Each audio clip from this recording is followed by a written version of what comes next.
For those of you who don't know Voice Project, we're a research and consulting organisation, and we specialise, or our mission is to improve organisations by giving people a voice. And many of our clients would know we achieve this through delivering staff surveys, 360 surveys, customer surveys, focus groups and action planning workshops. And we love meeting with you twice a year to exchange knowledge with you and help you drive positive change in your organisation. So it is often said that a large proportion of change projects within organisations fail. And I guess this means that we're obviously doing something wrong. Andrew O'Keefe believes that we've been missing out on a key element in how we lead change. He thinks that we've overlooked or misread the human response to change. And he thinks that by understanding what really happens in moments of change, we can transform our approach and success. Andrew will share a number of examples to that effect. Andrew is the director of Hardwired Humans, and he helps organisations align their leadership practices to human instincts. He is the author of Hardwired Humans and The Boss. In the past, he has held a number of senior roles at HR roles at IBM, Optus, Sinclair Knight, Mers, and Hewitt Associates. I can also confirm that he is not the Andrew O'Keefe that is the host of Deal or No Deal. Thanks very much, Cam. I do get a few calls asking if I'm available on the 14th of December at down in Brisbane at the casino. We've got this big function. And I say, just check you've got the right Andrew O'Keefe. And that's what the first thing I did when Ben and Peter and the team invited me. One of the other big developments for humans 100 years ago, along with motorised transport, was the invention of management as a practice. Peter Drucker dates management or leadership back in 1911. Now, in these last 100 years, there's one subject that we haven't yet solved, and that's change management. We keep tending to repeat the same frustrating experiences by us or our leaders, and certainly in the eyes of our people, we tend to repeat the same frustrating mistakes. Now, to save us from the insanity trap, there must be something missing, and we must do something different to avoid having the same frustrating experience. And that difference is injecting a dose of reality into what makes humans tick and what is actually our response to change. Conventional wisdom, for example, says that people resist change. Now, it might look like resistance to change, but that's not in fact what actually is happening. And if we misread that, then we rely on conventional wisdom like people resist change. But of course, holding that statement up to scrutiny can't be true. If it was, we'd be still living in caves. If it was, think about your personal life. For me, a big change in my life 32 and a half years ago was getting married to Jude. Don't tell me I should have resisted that change. And so if we apply the knowledge of human instincts, and at our core the knowledge of human instincts is that we're a big brain, complex social species. And if we understand what a big brain social species will experience in times of change, then we suddenly have a lens in which we can manage change differently, effectively, and really transform our approach.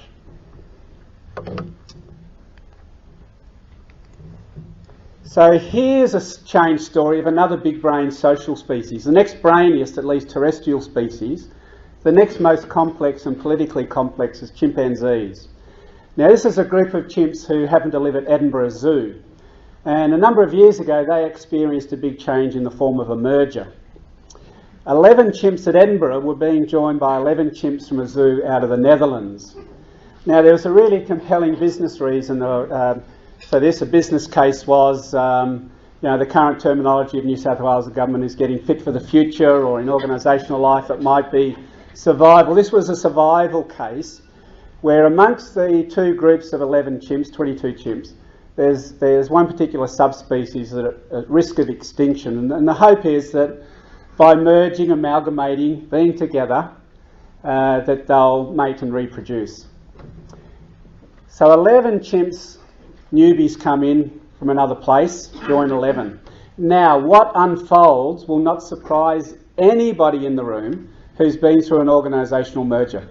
The keepers tell me that it was 18 months to 2 years before there was any sign of integration. despite the fact, now it's a lovely exhibit at Edinburgh and it's quite large, but despite the fact that they're in a captive place, the two groups very much kept to themselves. Now, these must be the Edinburgh chimps, because they love the outdoors apparently, so they took up occupation outdoors, which left the newbies to the inside. At meal times, the keepers tried to facilitate integration by putting the food in one place. It was like a staff cafeteria. The chimps scurried in, grabbed the food and went back to their base. Now, given that you're interested in leadership, the further element is that the keepers say they think there was a lack of leadership intervention because, in fact, the alpha, now in their case it's always an alpha male, if we're talking bonobos they're always led by an alpha female, but what was known as the common chimp species, they're always led by an alpha male. Now the Edinburgh chimps, the alpha had only just become leader, so he probably wasn't in a really secure, politically sound place to push leadership initiatives and integration, and they said it wasn't actually clear who was the dominant individual amongst the Dutch chimps. So without leadership intervention, then change is predictably not well facilitated. But once we know about what we're inclined, how we're inclined to behave, then we can both be informed, and the exciting thing is to then make informed choices. If we know about, and I'll share some examples about this, the transformation that comes about, which is if we know about this ingredient of human instincts, then suddenly we have a predictive framework of knowing what will work and what won't. We'll know the human response. You'll certainly experience less anxiety and distraction from productive efforts such as client delivery and stakeholder delivery, smoother and faster implementation. We also need an approach, and this really enables leaders to manage those almost everyday events that they get to manage. Change isn't just about the big transformational cultural changes. Every leader in your organisation, if not daily, regularly is asking someone to change desks, implementing a new roster, there's a new pattern of work, there's new technology, there's the odd restructure. And just a way in which we can just take the angst out of implementing changes. And certainly it adds to your professional toolkit, and Peter and I were keen that I touch on some things this morning that you'll be able to apply immediately we leave the room. I need to share, so my journey of really testing, being challenged by conventional wisdom started 20 years ago. I became the head of HR in a joint venture of IBM, Lend-Lease and then Telstra. And as we were managing, first of all, the transition of large groups of staff from the parent organisations, and then through outsourcing contracts and acquisition, then I started to note, I was weighted down by conventional wisdom that people resist change, and that's really a pessimistic orientation to change, and it's almost a self-fulfilling belief. But then I started to notice, not everybody, sure there was quite a lot of people resistant of the change, would have preferred not to have, if you like, a different employer forced on them, that's understandable, that there were quite a number of people who showed no signal of resistance. There were quite a lot of people who showed no sign of experiencing the grief cycle. And so now, if by definition it doesn't apply to everybody, there must be something else at play. And that's something else at play. I had a eureka moment about then 15 years, 4 months, 3 weeks, 2 days and 12 hours ago. I had a eureka moment professionally of becoming aware of the framework of human instincts. And the key concept is that through our long journey of human history, we've spent most of our years in this ancestral setting, and that's formed our nature. And then suddenly, beginning in the Western world, only about 250 years ago, and there's many cultures still transitioning through this, we moved from being hunter-gatherers and villagers and moved into offices and factories. Now, being separated by no more than 250 years, there's no time to alter what it means to be human. How our brains work, our social natures, and how we process information, and the behaviour that served us well back in our ancestral setting is alive and well in today's offices, corridors and meeting rooms. So then how is it that we do actually respond to change? What is that process that we go through that might look like resistance, but it's not. And once we know what it is, it transforms our approach. And how we respond to change is revealed in this following story. I was once told a story. It was this small business based near Coffs Harbour on the north coast of New South Wales, and this small business employed 8 employees. It was owned by a husband and wife team. And one Monday morning, about 9:15, the husband and wife owners said to the 8 employees, "Could you please stop work? We've got important news to tell you." And they invited the 8 employees into a kitchen area. They have a round table, very unusual to be called to an impromptu meeting, let alone 9:15 on a Monday morning.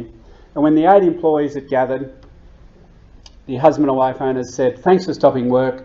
We've got important news to tell you. We've just had a fantastic quarter financial these last 3 months, and we'd like to share our financial success with you. We've got an envelope here for each person with your name on it. Inside your envelope's $500. You're welcome to take your envelope on the proviso that you leave work right now, go spend the money, come back by at least 3 o'clock to report in what you spent your $500 on." Which is a really nice story. But the point of the story through the lens of human instincts is, where did your mind first go when I said, "Please stop work, we've got important news to tell you"? We can predict a couple of things. Certainly, absolutely, we do not suspend judgment. We're an emotional being. We might look rational and analytical in workplaces, but we're not. We race ahead. And secondly, we are not absolutely, but invariably assuming the worst, which we'll talk about in terms of loss aversion. Now, what happens through when we come across any stimuli, we come into a venue for the first time, we meet someone for the first time, someone joins the team, we meet a new manager, we're in an unusual neighbourhood and we go and have coffee. We're forever making sense of our experiences by classifying. We do so on very little bits of information, and we do so by classifying our impressions into binary alternatives on a variation of good or bad. And in terms of change, which is the cartoon, is that we instantly need to classify into a variation of good or bad.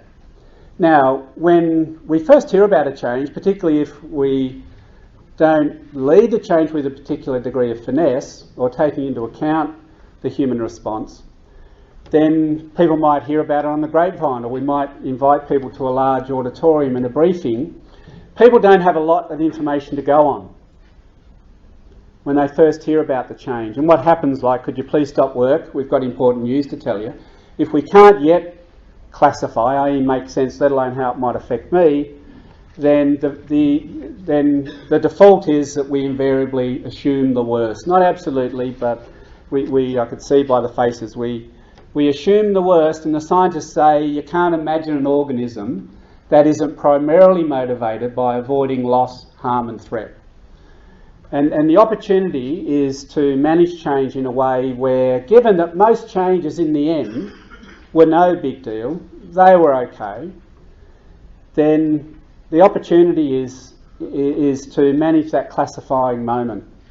Not if the change for any one group or individual involves actual loss, then that's managed as loss, and sensitively so.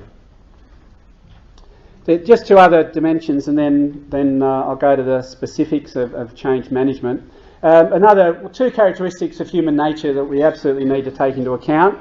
That we gossip, we engage in gossip, i.e. known as social chit-chat. And we do so in order to share information, where the food sources were on the savannah and where the warring tribes are. That's just as well I keep away from. And we do, one of the other factors is we do so in order to groom and to bond. The chimps, they spend about 15 to 20% of their day grooming in order to bond and form relationships. We engage in chit-chat to form relationships.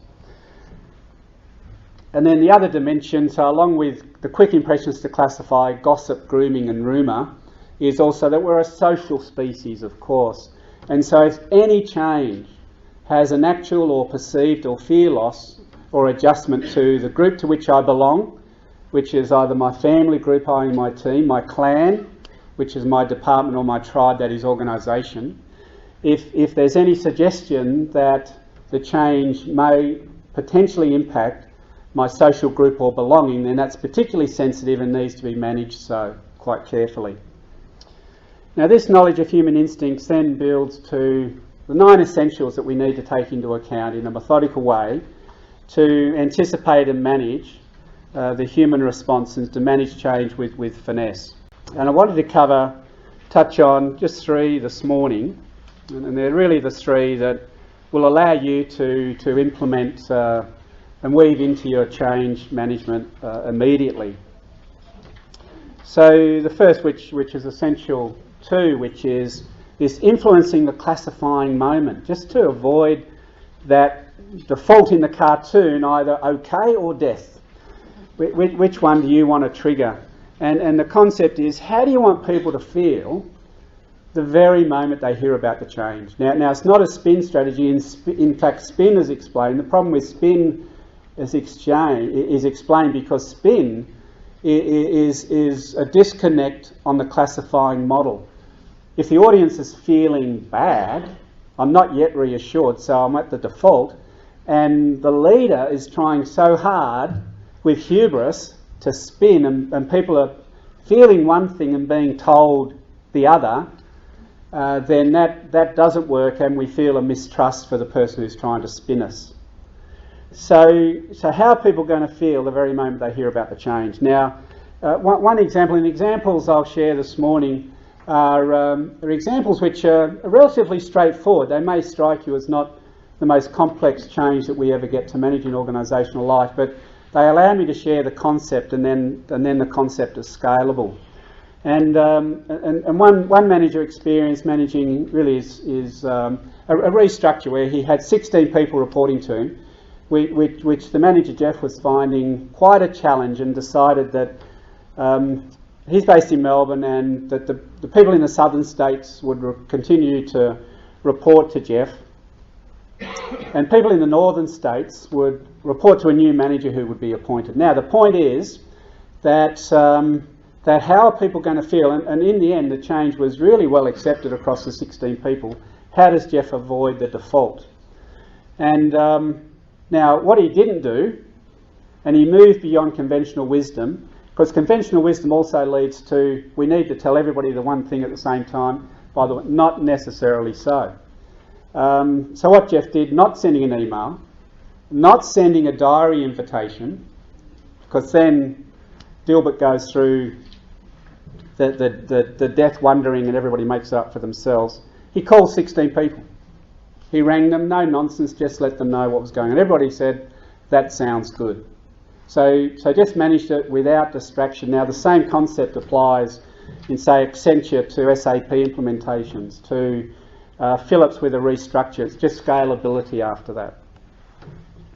The next one is gossip and rumour. Why do people engage in gossip?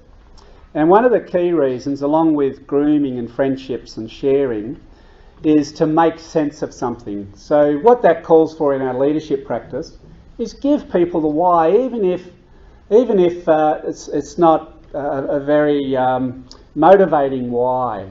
Often leaders avoid the why because it reflects negatively on the display and the image of the leader. Give people the why so they don't have to make it up, because what happens if it's not plausible, then rumour becomes the next best explanation that people have.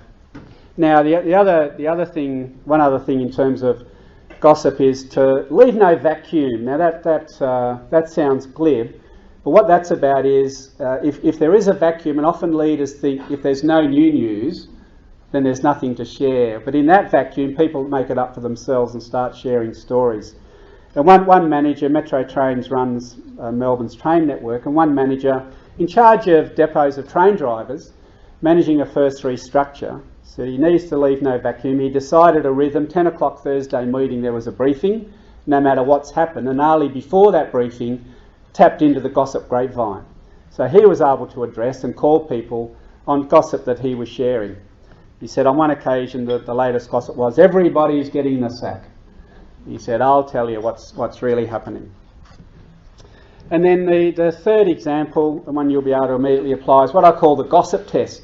given that we know people are going to talk, what do you want people to say? Because what you want people to say, and that's how they feel, will really drive your actions to create the desired state. And one example, again, not the world's biggest challenge, but in one particular relocation, the engineering and defence firm Thales, there were 7 executives who were going to lose their office. Now, everybody's currently in open plan, so for most people that was no big deal, but for the 7 executives, one of the executives was on the project team, so the other 6 were going to lose their office. Now, wouldn't it be great if there was a way in which we could just simply implement this change effectively? No spin, no avoidance, but also no distraction and no negativity, and people could just move on. Now, in workshop mode, there was this element, this group identified, and so out of that became the gossip tests. What do we want people to say that night when they go home? What's the best, most realistic thing? It's unlikely that they're going to go home that night, click their heels and go, darling, I learned today I'm losing my office, but it's great. Communication will be enhanced. What they said was, the workshop group said, the best, most realistic thing they could say would be, hey, darling, I learned more about the office move today. I always knew it would come to this. I'm losing my office, but it was really nice of Peter to come by and let me know. So the action falls out. Peter said, I need to get my skates on. Early Monday morning, I'll let people know. Later in the week, he rang me and really replayed the gossip test. He said, he just called in on everybody, just let them know. And later in the week, he said, everybody said to him, yeah, Peter, we always thought it might come to that. It was really nice of you to come by and let me know. My joy is to share, so in my journey, something that's been really, really useful for me, and so there's a number of ways to continue your learning journey. A lot of these thoughts are captured in one of my books Cam mentioned, Hardwired Humans. So by injecting something fresh into our thinking, we can save us from this insanity trap, and we can manage change to be much less of a big deal. You know, what were the key takeaways that I really wanted to share with you this morning? That if we know our natural instincts, not only making sense, but the exciting thing is to go that next step, which is just to make informed choices. Our classifying detector is always turned on, and that's driven by how we feel, we make sense of things. We're not wired to resist change, but we are screening for loss or potential loss. And by injecting the reality of what really happens to humans, then it really transforms our approach and our success. Thank you very much.